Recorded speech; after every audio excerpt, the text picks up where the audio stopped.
आप देख रहे हैं देश लाइव, देश की आवाज। अस्सलाम वालेकुम, आदाब, नमस्कार, सत श्री अकाल। देश लाइव में आपका स्वागत है। मैं हूं सहल कुरैशी। दोस्तों, चुनावी बयार है, 5 राज्यों में विधानसभा के चुनाव है और ऐसे में भाषणबाजियां, नफरत भरे भाषण बीजेपी की तरफ से। हालांकि ये कोई नई कहने वाली बात नहीं है। जब भी ऐसी बात आती है कि जहरीले भाषण दिए गए तो लोगों को खुद ब खुद पता चल जाता है कि आखिरकार किस पार्टी के नेता की तरफ से ये भाषण दिए गए होंगे। पिछले दिनों सोशल मीडिया पर एक सरदार जी का, एक सिख भाई का बड़ा वीडियो वायरल हो रहा है, जिसमें वो एक अधिकारी को बहुत अच्छे से उनकी ड्यूटी का पालन करने का सबक सिखा रहे हैं। दरअसल इस वीडियो देखने के बाद मुझे ऐसा हुआ कि क्या कोई मुसलमान ऐसा नहीं है जो इस तरह की कार्रवाई कर सके, जो ये समझ सके कि कानून ने आपको क्या क्या अधिकार दे रखे हैं। मैं इसीलिए मेरे मुसलमान भाइयों से कहता हूं, और मैं तो हर एक की बात कर, हर एक से कहता हूं मैं ये बात, कि अगर आपके साथ में नाइंसाफी हो रही है, कुछ गलत कोई कर रहा है, तो आपको आवाज उठानी पड़ेगी, आपको आवाज उठानी चाहिए। दोस्तों, आपको मैं मामला बताता हूं, राजस्थान का है। राजस्थान में बीजेपी के नेता संदीप दाइमा ने एक चुनावी सभा में कहा कि मस्जिदों और गुरुद्वारों को उखाड़कर फेंक देना चाहिए। यह आतंकवाद की जड़, और इस तरह के कुछ अल्फाज उन्होंने बोले कि मस्जिदों को और गुरुद्वारों को उखाड़कर फेंक दिया जाए। और हैरानी की बात तो यह है कि जब ये भाषण बीजेपी का नेता जो संदीप दाइमा दे रहा था, उस वक्त बड़े बड़े नेता वहां पर बैठे हुए थे स्टेज के ऊपर और हंस रहे थे, ठहाके लगा रहे थे। आप सोचिए, चुनाव आयोग सो रहा था, चुनाव आयोग सो रहा है, इस तरह की भाषणबाजियां की जा रही है, चुनाव आयोग आराम से सो रहा है। कोई कार्रवाई नहीं हुई, किसी मुसलमान को खड़े होने की हिम्मत भी नहीं हुई कि उस बीजेपी नेता के खिलाफ कार्रवाई करे कोर्ट में जाकर या चुनाव आयोग में जाकर, कि भाई आप कैसे बोल रहे हैं कि मस्जिदों को उखाड़ कर फेंक दें। इतने डर सहम क्यों गए समझ में नहीं आता। मेरे ख्याल से यह डरा सहमा मुसलमान रहे, यही मोदी की सबसे बड़ी कामयाबी है। और बुजदिल के सामने डर, खुद बुजदिल बन के बैठ जाना, या मुजरिम या फिर जालिम के सामने बुजदिल बन के बैठ जाना, यह सही नहीं है। यह आपका धर्म भी आपको इसकी इजाजत नहीं देता है। संविधान ने तो आपको अधिकार दिए हैं कि आप लड़िए, लेकिन आप सोचिए कि जब मुसलमानों के खिलाफ ये बीजेपी के नेता बयान देते हैं तो किसी के कानों पर जूं तक नहीं रेंगती, कोई माफी आफी की तो बात ही नहीं आती। लेकिन चूंकि यहां पर गुरुद्वारे का नाम था, तो सरदारों ने खतरनाक बीजेपी के खिलाफ मोर्चा खोल दिया। कई सारे बीजेपी के नेता, खुद जो सरदार हैं, पंजाबी हैं, उन्होंने मोर्चा खोला। जो कांग्रेस छोड़कर अमरिंदर सिंह बीजेपी में गए थे, उन्होंने खुद ने मोर्चा खोल दिया और उन्होंने बीजेपी को खबरदार किया और कहा कि नहीं, माफी मांगनी पड़ेगी बीजेपी के नेता को। वो ऐसा कैसे कह सकते हैं कि गुरुद्वारों को उखाड़ कर फेंक देंगे। और उसके बाद यह हुआ कि जो बीजेपी का जो नेता है संदीप दाइमा, उसने माफी मांगी सरदारों से, और सरदारों से माफी मांगते हुए उसने कहा कि मेरी जबान फिसल गई थी, मैं तो असल में मस्जिद और मदरसे की बात करने वाला था, लेकिन मदरसे की जगह गलती से मैंने गुरुद्वारा बोल दिया। ये सफाई भी सुनिए, बेशर्मी वाली सफाई सुनिए।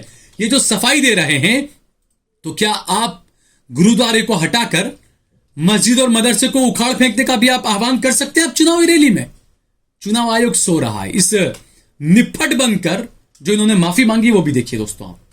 आज चुनावी भाषण में मैं मस्जिद मदरसे की जगह गुरुद्वारे साहिब के बारे में कुछ गलत शब्दों का जो प्रयोग मेरे से गलती से हुआ है, मैं पूरे सिख समाज से मैं हाथ जोड़कर क्षमा प्रार्थी हूं। मुझे नहीं पता मेरे से कैसे गलती हुई है, और ऐसे सिख समाज की जिन्होंने हमेशा हिंदू धर्म की, सनातन धर्म की हमेशा रक्षा की हो, ऐसे सिख समाज के बारे में मैं कभी सोच भी नहीं सकता कि मैं ऐसी गलती कर भी सकता हूं। तो मैं पूरे सिख समाज से हाथ जोड़कर मैं क्षमा प्रार्थी हूं। मेरे से पता नहीं कैसे गलती हुई है, मैं इस गलती का कैसे जाकर गुरुद्वारे में मैं पश्चाताप करूंगा। मैं पूरे समाज से, मैं पूरे सिख समाज से हाथ जोड़कर मैं क्षमा प्रार्थी हूं। सत श्री अकाल। तो देखा आपने, सरदारों का डर, सिखों का डर कि बीजेपी नेता को माफी मांगनी पड़ी, लेकिन मुसलमानों के खिलाफ जहर उगला माफी में भी। कहा कि मैं तो वहां पर मदरसा बोलने वाला था, गलती से मैंने गुरुद्वारा बोल दिया। अब आपको एक दूसरी वीडियो दिखाता हूं जो सोशल मीडिया पर काफी वायरल हो रही है। इस वीडियो को आप देखिए, इसमें एक सरदार जी जो हैं, अंकल जी हैं, बुजुर्ग हैं, किस तरीके से अधिकारी को उसके पाठ पढ़ा रहे हैं और ये बोल रहे हैं कि आप ये देखिए कि आप चुनाव आयोग के अधिकारी कोई है या नहीं है, या आप मोदी का तोता बनकर काम कर रहे हैं। ये बात कही सरदार जी भाई ने इनको, और अधिकारी को दिखाया कि आपको काम कैसे करना चाहिए।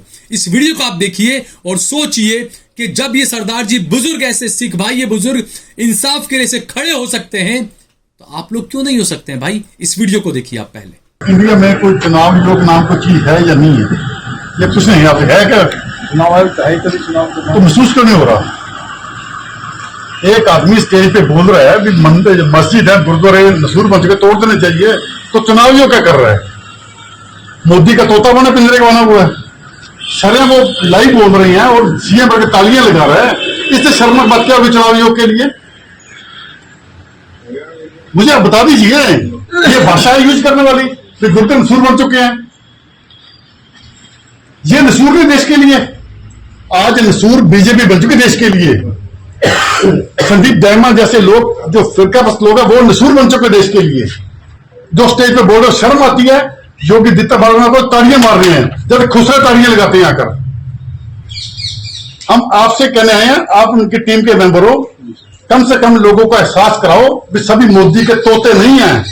जहां जिंदा जीवित लोग बैठे हैं, नौकरी आती चली जाती हैं, पर जो ऊपर नौकरी करोगे ना जाएगा, वो सारा दुनिया हिसाब वो मांगेगा आकर। किस तरह की भाषा प्रयोग कर रहे आकर? मंदिर हैं, सभी मत्था टेक स्वीकार करते हैं। हमारे एक देश में संस्कृति है सभी के मिलजुल रहने की आकर, और बीजेपी उस समय नफरत फैला रही है, सिर्फ वोटों के लिए देश को बांट रही है। और हैरानी इस बात की है कि चुनाव आयोग ने, सरकार ने, प्रशासन ने कुछ भी नहीं किया। जो सबसे शर्मनाक बात है, जो सोच तालिबान की है, जो सोच मुगलों की सोच थी, वही सोच बीजेपी अपना रही है। आप एक और नोट करना बात, आप जब प्रदीप दैमा ने माफी मांगी, संदीप दैमा ने, उसने माफी में क्या कहा? मैंने कहा था कि मस्जिद और मदरसे तोड़ दो, गुरुद्वारा गलत निकल गया। वो चुनाव आयोग फिर चुप करके बैठा है। जो भी पर्यवेक्षक है, हम आपसे कहने आए हैं, उनका कार्रवाई की जाए। और गंगा हिमागर हमारे जिले हैं, अगर यहां पर ऐसी कोई बात होगी, वो चुनाव आयोग चुप करके बैठा रहा, फिर इसी चुनाव आयोग को यही आकर बात करेंगे आकर। आप अधिकारी को बोल देना, यहां पर हमें तोते नहीं चाहिए, हमें चाहिए प्रॉपर ड्यूटी करने वाले, जो देश के लिए मरे और अपने सिद्धांत के लिए मरे। आकर बड़ा स्पष्ट बोलो जी। सिख समाज गए थे, वो कह के गए भी हमें तोते नहीं चाहिए मोदी के, हमें वो ईमानदार हो। अगर सिख को गलत है तो ठोक के बोलो गलत आकर, कोई भी गलत हो ठोक के बोलो जी आकर। जी हम ज्ञापन की कॉपी देने आए हैं और पहुंचा दिए, और साथ में हमारा मैसेज क्लियर कर दिया। हम देश में एकता और अखंडता चाहते हैं, हम आपसी भाईचारा चाहते हैं।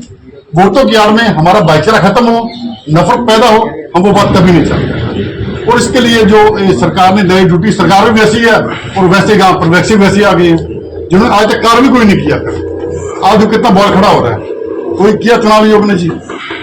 कमाल की बात है, मुंह में वो घूमने डाल के बैठ के बोल नहीं रही है। ठीक है नहीं, आप हमारा बात थोड़ा रखना आसान है। तो देखा दोस्तों आपने किस तरीके से सिख भाइयों ने इस अधिकारी को अपनी औकात याद दिलाते हुए यह दिखाया कि आप सरकारी नौकर हैं, आप जरूर, लेकिन आप सरकार के नौकर नहीं हैं। आपको देखना है कहां पर क्या गलत हो रहा है। आप मोदी का तोता बनकर काम ना करें, आप कार्रवाई करें। और उसके बाद इस सिख भाई को सलाम करने का मन होता है, इस बुजुर्ग को, कि आगे वो कहते हैं कि बीजेपी जो नेता है उसने माफी मांगी, और माफी मांगने के बाद वो कह रहा है कि मैं तो मदरसा और मस्जिद के बारे में कह रहा था। ये सिख भाई ने मुसलमानों की भी आवाज उठाई और कहा कि माफी में भी वो अगर मस्जिद की और मदरसे की बात कर रहा है तब भी उसके खिलाफ कार्रवाई की जाए। मस्जिद और मदरसे को उखाड़ने की बात वो कैसे कर सकता है? तो ये दोस्तों देखिए, ये असली भारत है मेरे दोस्तों। और मैं हमेशा ये बात कहता हूं कि कहीं किसी मस्जिद को ठेस पहुंचाने की कोशिश की जाए तो मेरे हिंदू भाइयों को तकलीफ होनी चाहिए, और कहीं पर मंदिर को तकलीफ ठेस पहुंचाने की बात हो तो वहां मुसलमानों को तकलीफ होनी चाहिए। ये मेरा भारत है दोस्तों। और जो सिख भाई है, इसने बड़ी बेहतरीन मिसाल, और साथ ही साथ जो मुसलमान खामोश बैठे हैं, खुद पर जुल्म बर्दाश्त कर कर जो खामोश बैठे हुए हैं, उन्हें जो है वो रास्ता दिखाने का काम किया, उन्हें झकझोरने का काम इस सिख भाई ने किया है। आपको भी सोचना चाहिए कि जब ये सिखों से माफी तलाफी हो सकती है गलत बयानी पर, तो मुसलमानों से क्यों नहीं? मुसलमान ने अपने आप को इतना कमजोर इतना क्यों महसूस कर रखे हैं मुसलमान अपने आप को? क्या हम बहुत कमजोर हैं? आपको संविधान ने अधिकार दिया है, आप कोर्टों में जाइए, आप अदालतों में जाइए, आप चुनाव आयोग में जाइए, आप शिकायतें करिए इस तरह की। आप खामोश बैठते हैं, इस वजह से ऐसे छुटभैया कुछ घटिया किस्म के नेता जो जहर फैलाते हैं, इनके हौसले और बढ़ते जाते हैं। जब इन्होंने एक बयान दिया, इनके खिलाफ कोई कार्रवाई नहीं हुई, तो इनका हौसला और ज्यादा बुलंद हो गया। और ऐसे में जब ये इस तरह के बयान दे रहे हो और वहां पर मोदी जैसे और योगी जैसे नेता खुद मौजूद हो, तो फिर इन्हें डर किसका लगने वाला है। लेकिन मैं हमेशा कहता हूं कि चाहे मोदी हो, चाहे योगी हो, चाहे ओवैसी हो, चाहे राहुल गांधी हो, चाहे कोई भी हो, कोर्ट का डंडा जब चलता है तो सब एक लाइन में बराबर आ जाते हैं दोस्तों। जो कोर्ट का डंडा अगर आजम खान पर चल सकता है, तो वो कोर्ट का डंडा बीजेपी के नेताओं पर क्यों नहीं चल सकता? क्योंकि आपको सही तरीके से लड़ना नहीं आता कानूनी तौर पर। तो आपको ऐसे नेताओं को घसीटना पड़ेगा कोर्ट के अंदर, कोर्ट के रास्ते, कानूनी रास्ते। मैं ये नहीं कह रहा हूं कि उनका गरेबान पकड़ के घसीट कर ले जाएं, आप कानूनी रास्ते पर आप उन्हें कटघरे में लाकर खड़ा करें। इसके अलावा आपके पास में दूसरा तीसरा कोई रास्ता नहीं है दोस्तों। और कोर्ट केस का मामला यह रहता है कि एक बार आपने अगर किसी के खिलाफ केस डाल दिया, कोर्ट के अंदर एक बार मामला पहुंच गया, तो ये मान के चलिए वो लटकती तलवार आने वाले 10-15 साल तक लटकती रहेगी उसकी गर्दन पर। यह हमेशा वो केस उसके ऊपर रहेगा। तो कानूनी रास्ता अपनाइए। इस तरह के जो चुनावी बयान, भाषणबाजी होगी, मुसलमानों के खिलाफ कई जहरीले बयान इस तरह के दिए जाएंगे, उठें, खड़े हों, अदालतों में इनको चैलेंज करें। और जब आजम खान की सदस्यता रद्द हो सकती है, जब आजम खान को भड़काऊ भाषण के लिए 2-4 साल की सजा हो सकती है, तो ऐसे दूसरे बीजेपी के नेताओं को क्यों नहीं हो सकती है?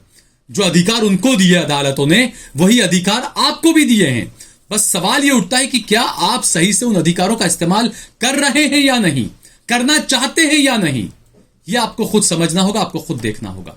अगर आपको ये वीडियो पसंद आया हो तो इस पर कमेंट करें, इसे लाइक करें, इसे ज्यादा से ज्यादा शेयर करें। अगर आपने हमारा चैनल देश लाइव सब्सक्राइब न किया हो तो हमारे चैनल को जरूर सब्सक्राइब करें।